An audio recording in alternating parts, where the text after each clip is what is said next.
હવે આવશે, આના પછી છે. जय हाँ जय दंडवत प्रणाम.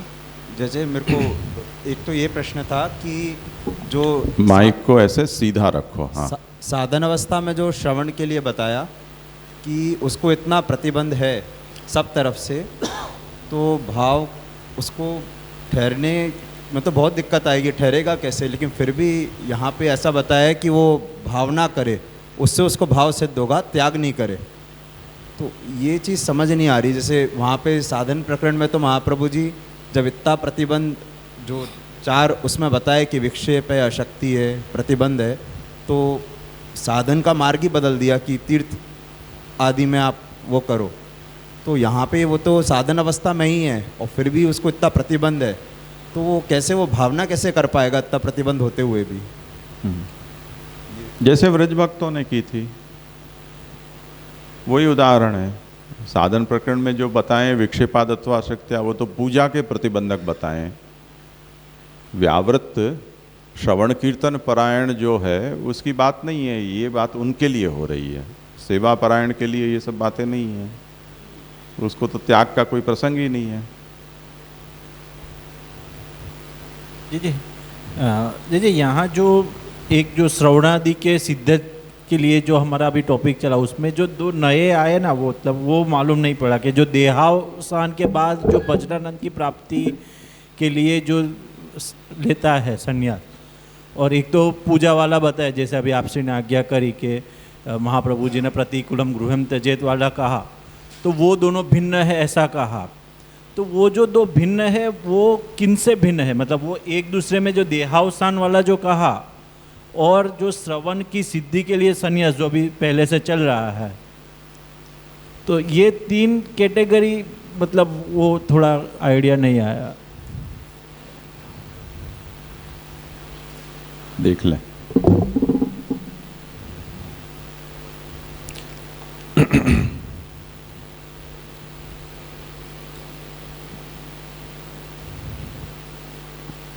प्रतिकूले ग्रहण त्यजेदिति निबंधे प्रोक्तम तथापि सपरित्यागः पूजा निर्वाह जनकत्वेन उक्तः न तु एतद्देहावसाने एव भजनानंद रूप फलार्थम इति पूजा निर्वाह को भिन्नः. वहाँ जो परित्याग कहा है वो पूजा के निर्वाह के लिए किया जाना वाला परित्याग है. मतलब क्या कि पूजा को तो कायम रखना है, उसमें प्रतिबंधक कोई परिवारजन हैं और अगर हम सुपीरियर हैं उनसे, हमारे वो वश में हैं, तो उनको यहाँ से दूर करो जिससे कि पूजा में प्रतिबंध दूर हो जाए. अथवा वो हमसे अधिक प्रबल हैं पर पूजा को कायम रखना है, तो हम हमारी पूजा लेकर ऐसे स्थान पर चले जाएं कि जहाँ हमें उनका प्रतिबंध आड़े ना आए. ये एक व्यवस्था बताई. तो पूजा निर्वाहक प्रतिबंध का त्याग निबंध में कहा गया है.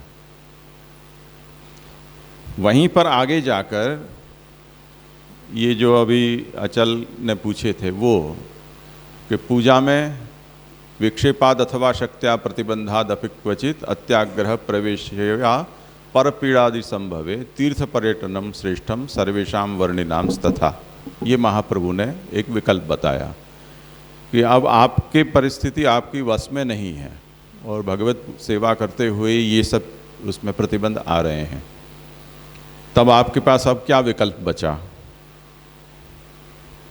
इन प्रबल प्रतिबंधों को अगर आप दूर नहीं कर पा रहे हो तब फिर पूजा त्यक्तव्या, ऐसे महाप्रभु पूजा का त्याग कह रहे हैं उस दृष्टि से कि उसकी गरिमा बनी रहे और भगवत सेवा है वो ठाकुर जी को ही परिश्रम देने का कारण न बने या किसी के साथ युद्ध करने का ही एक साधन न बन जाए.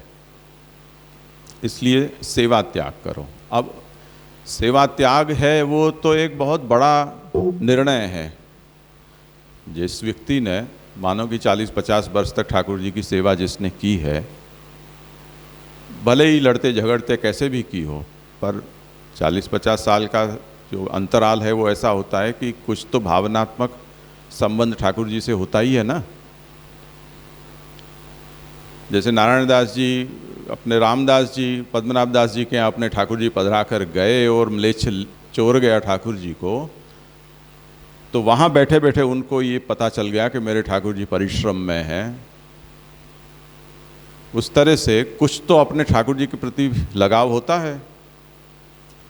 तो उस सेवा का त्याग यानी अपने सेवे का त्याग करना ये बहुत बड़ा निर्णय है।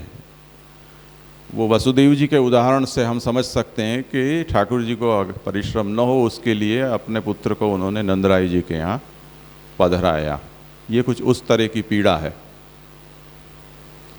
और उसमें अपराध बोध खुद का ही सोचना पड़ेगा कि जब हमारे माथे विराजते ठाकुर जी को हमें कहीं पधराना पड़ जाए वापस हमेश के लिए, तो ऐसे कौन से हमारे पाप हैं, ऐसे कौन से दोष हैं कि जिसके कारण हमें ये दिन देखने मिला। ये तो आदमी ये सोचे कि जिनकी सेवा हमने की है उनकी चरण में हमारा देह छूटे है, उनको जाते हुए हम कभी देख न सकें। जैसे विवाहिता स्त्री होती है वो ऐसा सोचती है कि मैं अपने पति से पहले मेरी मृत्यु हो, ऐसा वो चाहती है। इस तरह से तो ठाकुर जी को विदाई करते हुए देख पाना ये बहुत दुखदायक, पीड़ादायक अवसर होता है। तो वो खुद के दोष उसमें सोचता है और वही कारण है कि ठाकुर जी वहाँ से पधारे। अब ऐसी स्थिति में विकल्प क्या? तो महाप्रभु कहते हैं कि तीर्थ परितनम श्रेष्ठम। जो तीर्थ है वो पापनाश के लिए, वो धोबी घाट है।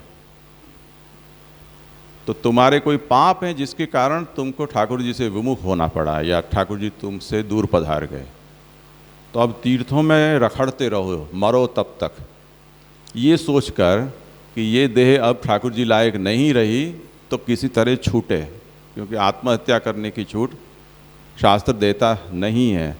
सच बात ये है कि ये निर्णय आने से पहले तुमको मर जाना चाहिए कि ठाकुर जी को विदा करना पड़े तुम्हारे सामने से। है स्थिति तो मर जाने की, पर क्योंकि शास्त्र उसमें दूसरे दोष बताता है, तो तुम मरने के लिए तीर्थों में रखड़ते रहो जिससे कि तुम्हारे पाप दूर हों। ये सब पूजा संबंधित बातें हैं। इनको वो विरहानुभवार्थ परित्याग प्रशस्यते, वो सब बातों से इसका कोई लेना देना नहीं है। इसको वहाँ गोपेश जी अलग बता रहे हैं।